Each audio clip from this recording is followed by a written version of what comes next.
s'y attendait pas n'y est pas. Dans les campagnes françaises, quelque chose vacille. Le blé ne rapporte plus, les commandes chutent, les coopératives s'inquiètent, et les producteurs accusent une pression étrangère venue de l'autre rive de la Méditerranée. Ce n'est pas un désastre agricole lié à la météo. Ce n'est pas seulement l'inflation ou la politique européenne. C'est plus insidieux, plus silencieux. C'est un partenaire commercial historique qui semble avoir changé de cap, l'Algérie. Pendant des décennies, la France a pu compter sur son ancienne colonie comme débouché agricole majeur. Des centaines de milliers de tonnes de blé dur, de lait en poudre, de paumes et de céréales partaient chaque année d'Europe vers Alger, Oran ou Constantine.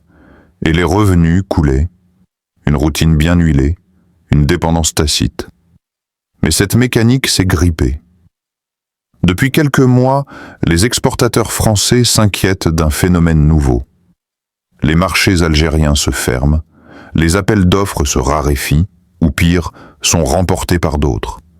Le Brésil, la Russie, la Turquie, et même l'Inde commencent à s'imposer là où le tricolore régnait en maître. Les ports français voient leur cargaison s'accumuler, pendant que les dockers observent, perplexes, les commandes se détourner. C'est l'agriculture française qui, sans grand bruit, sent le sol se dérober sous ses pieds. À l'Assemblée nationale, certains députés commencent à interroger le ministère de l'Agriculture. Pourquoi l'Algérie n'achète-t-elle plus français? La question reste en suspens. On évoque vaguement des tensions diplomatiques, un désir d'autonomie du côté d'Alger, des accords bilatéraux non renouvelés. Mais la réponse est plus complexe. Ce n'est peut-être pas une rupture commerciale passagère. C'est peut-être le symptôme d'un basculement plus profond, plus stratégique. Une fracture économique déguisée en réorientation logistique. Et au centre de cette tempête, un acteur inattendu semble tirer les ficelles. L'Algérie, discrète mais déterminée. Dans les couloirs feutrés des institutions françaises, une vérité commence à circuler à voix basse. Ce n'est pas un simple hasard si les contrats agricoles avec l'Algérie s'amenuisent. Derrière le silence diplomatique, Alger aurait tout simplement décidé de repenser ses dépendances. Pas par hostilité, mais par stratégie. L'Algérie ne veut plus être ce marché captif que la France considère comme acquis. Elle veut redevenir maître de ses choix, et ce choix, désormais, semble être de dire non à la France. Tout commence par une série de décisions prises à Alger ces 2 dernières années. Le gouvernement met en place un vaste programme de souveraineté alimentaire. L'objectif est clair. Réduire les importations de produits agricoles transformés ou étrangers, et surtout diversifier les partenaires commerciaux. L'agriculture algérienne, longtemps étouffée par la dépendance au marché extérieur, connaît un regain d'intérêt. Des subventions apparaissent, des partenariats technologiques se signent avec des puissances émergentes et surtout, les appels d'offres publics commencent à exclure discrètement les fournisseurs historiques français. Dans le cas du blé dur, composant clé de la semoule et des pâtes en Algérie, un virage inattendu se produit.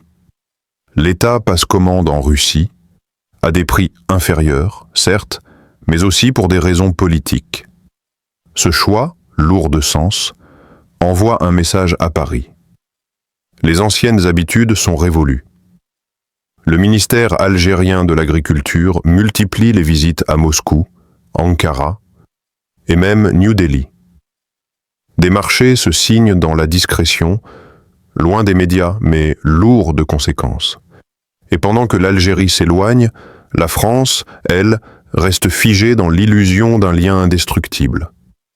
Or, dans cette partie d'échec économique, Alger avance ses pièces avec une précision presque chirurgicale. Le but n'est pas d'attaquer, mais de reconstruire une indépendance perdue depuis l'époque coloniale. Ce n'est donc pas un effondrement agricole isolé. C'est le résultat d'un lent désengagement, voulu et maîtrisé, par un pays qui ne veut plus être la terre d'exportation d'une ancienne puissance. Les courbes s'inversent, les bilans tombent, et dans les tableaux du ministère français de l'Agriculture, les chiffres prennent une tournure alarmante. Ce qui semblait n'être qu'un ralentissement ponctuel devient une tendance lourde. Les exportations agricoles françaises vers l'Algérie ont chuté de plus de 38% en moins de 2 ans. Le secteur du blé dur, autrefois pilier des relations commerciales entre Paris et Alger, accuse un recul historique.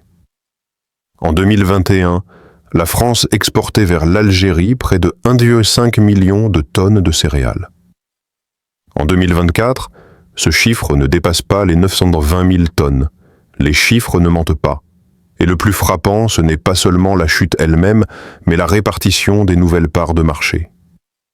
La Russie, absente il y a encore peu sur le marché algérien du blé, est désormais le premier fournisseur de blé tendre du pays. Le Brésil, lui, s'impose dans le secteur des produits laitiers transformés. L'Inde et la Turquie grignotent progressivement les parts françaises dans les fruits, les légumineuses et les intrants agricoles. Des firmes françaises, historiquement implantées dans la région, comme Soufflet, Avril ou Tereos, observent une baisse d'activité inquiétante. Les syndicats agricoles français, eux, commencent à hausser le ton. La FNSEA parle de perte d'un partenaire stratégique et réclame une intervention de l'État. Mais à l'Élysée, la réaction se fait attendre. Officiellement, il n'y a pas de crise. Officieusement, plusieurs notes confidentielles circulent, évoquant une restructuration du partenariat algérien qui risque de s'étendre à d'autres secteurs que l'agriculture. Le plus préoccupant, c'est que ces pertes économiques touchent en priorité les zones rurales les plus fragiles de France. Les producteurs céréaliers du Centre-Val de Loire, les éleveurs laitiers de Normandie, les arboriculteurs du Sud-Ouest. Ce sont eux qui absorbent le choc. Ce sont eux que l'Algérie n'achète plus. Et derrière chaque tonne invendue, il y a des familles, des fermes, des territoires qui vacillent. Dans le silence des statistiques, une fracture économique s'élargit.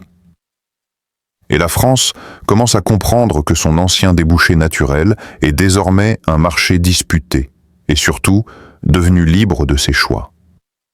Pendant que la France s'interroge sur ses pertes, l'Algérie, elle, agit. Depuis Alger, un nouveau réseau de relations économiques se tisse, loin des accords traditionnels. Ce qui semblait être un simple réajustement commercial s'avère être une redéfinition profonde de la stratégie algérienne. Tout commence avec une ambition affichée: atteindre l'autosuffisance alimentaire à l'horizon 2030. Ce rêve, longtemps considéré comme utopique, prend forme sous la volonté politique du gouvernement algérien. D'immenses terres agricoles du Sud sont remises en culture, les importations de semences et de machines se diversifient et surtout, les partenariats stratégiques changent de visage. Fini l'unique dépendance vis-à-vis de Paris. Désormais, Alger regarde vers Moscou, Ankara, Brasilia et même Pékin. La Russie fournit des céréales et des fertilisants à prix préférentiel, dans le cadre d'accords bilatéraux discrets mais puissants. La Turquie propose un savoir-faire agroalimentaire exportable en échange d'ouverture de marché. Le Brésil inonde le pays de produits laitiers et de viande congelée, souvent moins chers que leurs équivalents européens. La Chine, elle, mise sur l'investissement à long terme.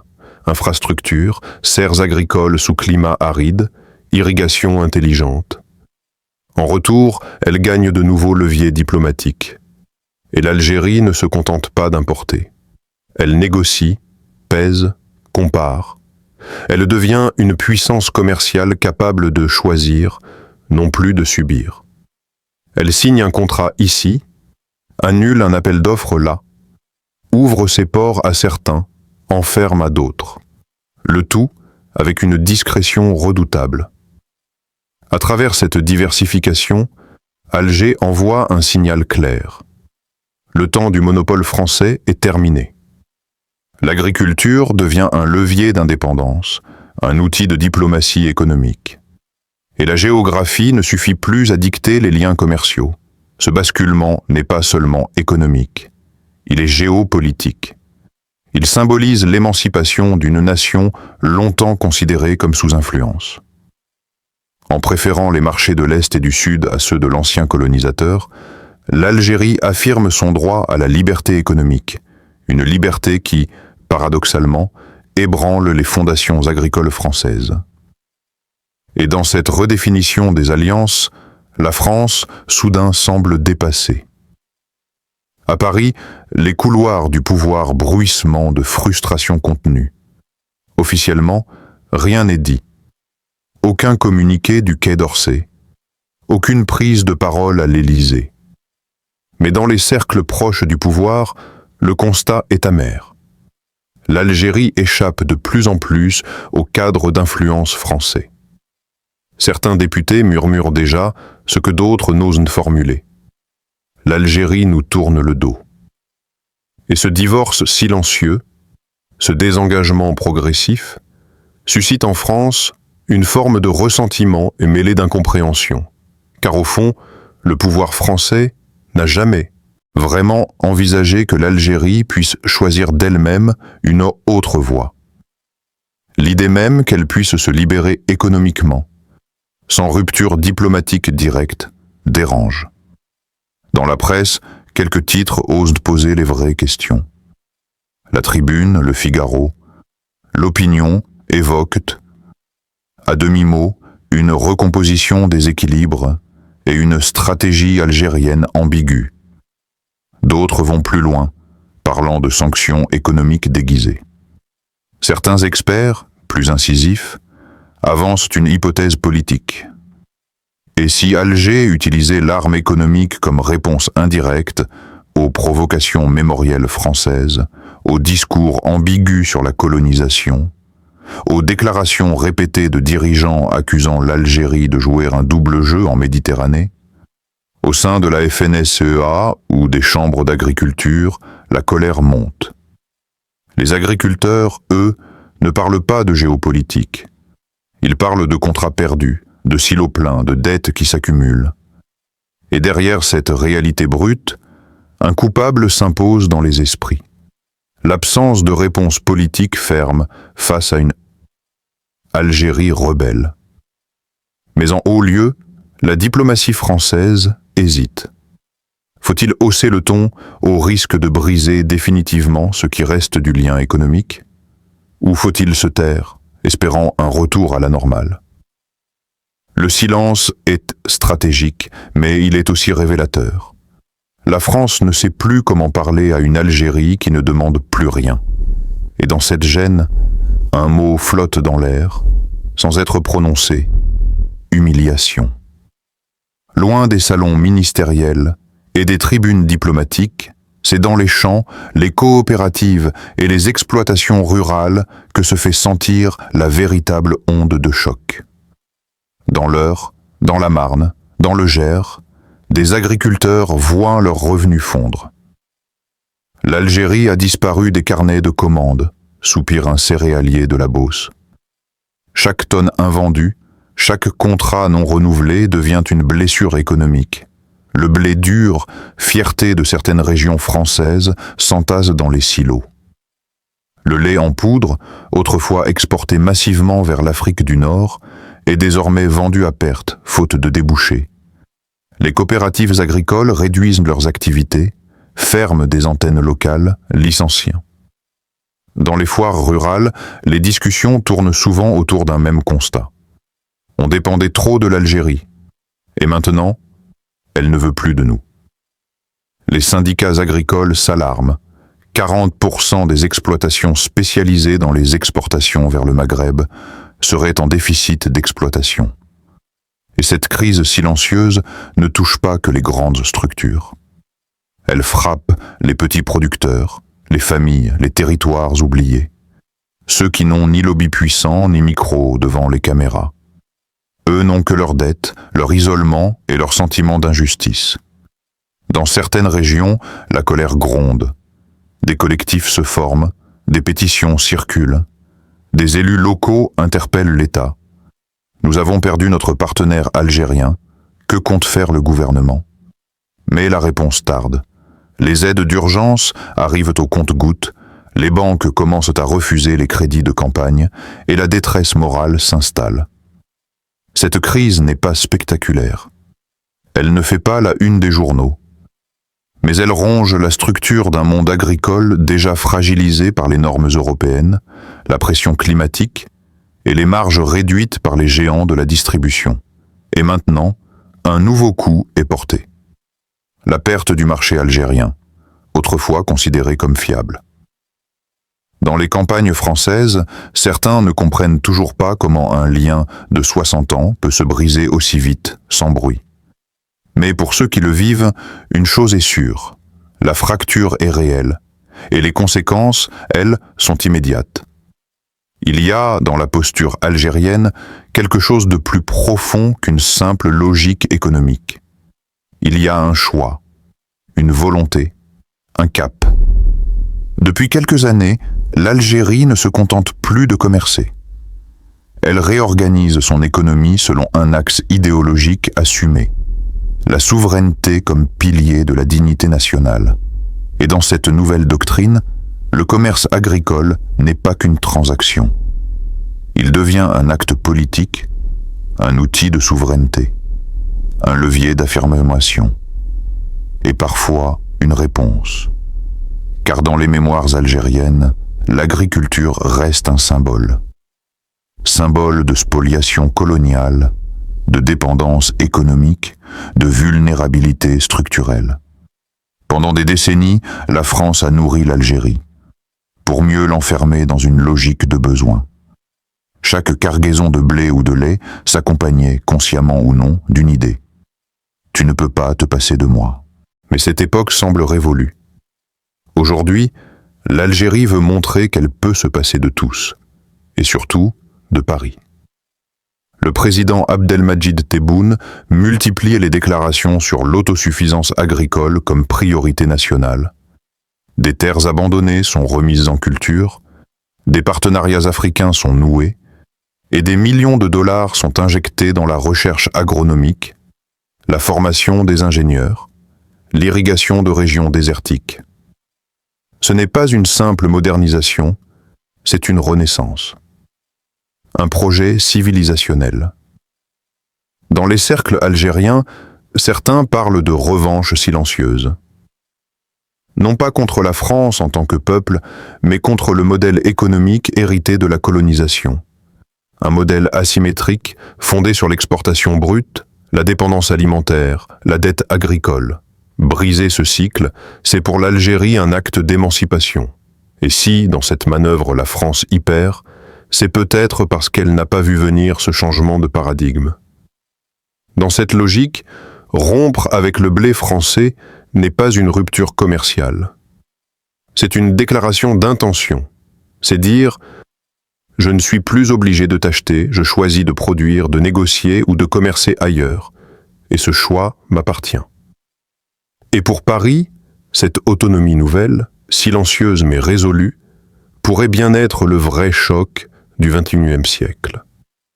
Il n'y a eu ni déclaration officielle, ni conférence de presse, ni rupture formelle des accords.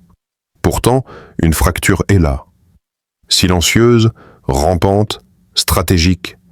Ce n'est pas une guerre militaire, ce n'est pas une guerre diplomatique, c'est une guerre économique, invisible mais méthodique. Et dans cette guerre-là, les armes sont des cargaisons détournées, des appels d'offres redirigés, des silences prolongés. La France, longtemps sûre de son statut d'exportateur naturel vers l'Algérie, découvre soudain une réalité qui la dérange. Le monde a changé, et l'Algérie aussi. Ce partenaire, jadis docile, ce débouché régional quasi garanti, ce prolongement naturel du marché hexagonal s'émancipe. Et dans ce mouvement, Paris n'a plus son mot à dire. L'ancienne puissance ne décide plus, ne dirige plus. Elle observe, elle encaisse. Dans ce choc économique, la blessure française est aussi symbolique. ce n'est pas seulement un chiffre d'exportation en baisse, c'est une perte d'influence, une perte d'habitude, une perte de centralité. Et en miroir, le calme algérien intrigue.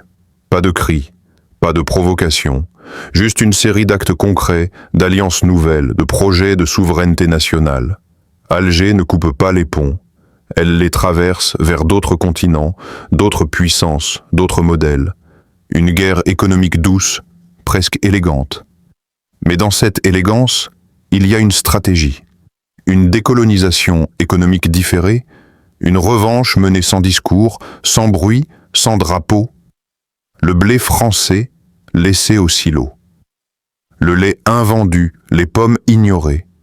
Le tout sans un mot, sans un affront, seulement une nouvelle direction. La France cherche encore les réponses. Doit-elle reconquérir ce marché? Doit-elle revoir sa politique agricole, sa diplomatie en Afrique du Nord? Ou doit-elle simplement accepter que son époque d'influence exclusive est révolue? Autant de questions qui n'ont pas encore trouvé d'écho dans les couloirs de la République. Mais une chose est sûre, l'économie, aujourd'hui, est l'outil le plus puissant de transformation géopolitique. Et l'Algérie l'a bien compris. Ce qu'elle n'a pas conquis par les armes, elle essaie en train de le reprendre par les échanges, les refus et les silences. Et peut-être qu'un jour, dans les manuels d'histoire économique, on lira que la chute d'une filière agricole française a commencé non pas dans un bureau parisien, mais dans une décision discrète prise quelque part à Alger.